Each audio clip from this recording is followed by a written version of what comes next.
Our in-depth coverage of the National Governors Association meeting continues. Today's meeting met with some protests as Vice President Mike Pence and Canadian Prime Minister Justin Trudeau spoke at the conference. And one group protested against President Trump's health care plan, while the other demanded the North American Free Trade Agreement be replaced.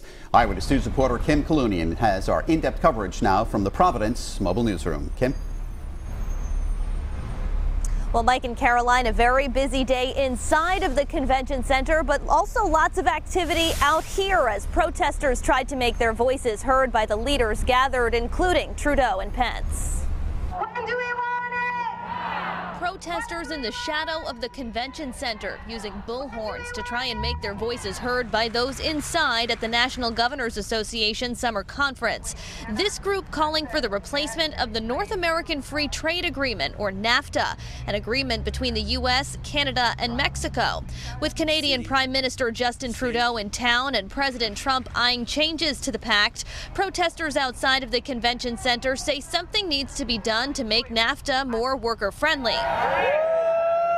But the protest was also about health care. Jody Goodnow says she came to express concerns over the Republicans' plans to repeal and replace Obamacare and its potential impacts on Medicaid. You can't just forsake the poor and the elderly and the disabled in this country. That's not what this country is about. Thank you, Mike Pence, for being here today to remind us just how urgently we need to act.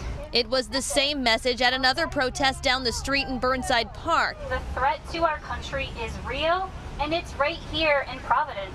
Rallying cries that protesters hope will reach the ears of leaders gathered here this weekend.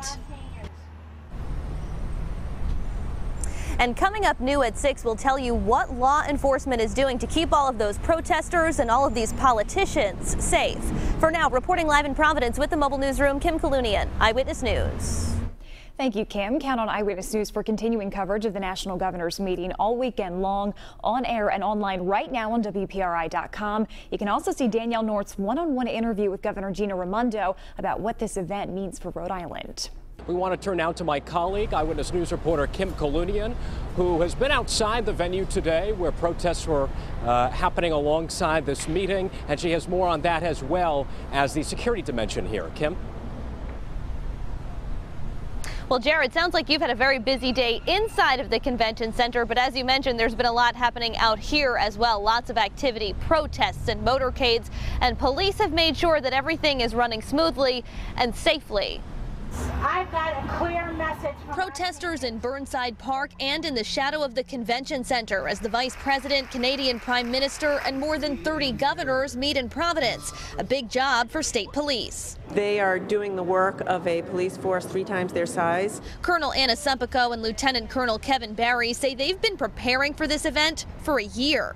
There's a lot more that goes into this than you probably think. We sent troopers out to other states where the NGA was taking place, made sure that we were effectively looking at their game plan and then obviously make it fit into here as well. Sumpico says it's not just state police, but also local and federal authorities too. And Barry says every single state trooper is on duty to keep up with the demand. This is a huge event. I think it's one of the biggest we've had here. And the last time Rhode Island played host to this event, it was 2001, pre-September 11th. Sumpico says obviously a lot has changed in the world in those past 16 years, but this event showcases how this small state can keep up with those big changes. Reporting live in Providence with the Mobile Newsroom, Kim Kalunian, Eyewitness News. All right, thanks, Kim. And count on Eyewitness News for continuing coverage of the governor's meeting through the weekend, on air and online at WPRI.com.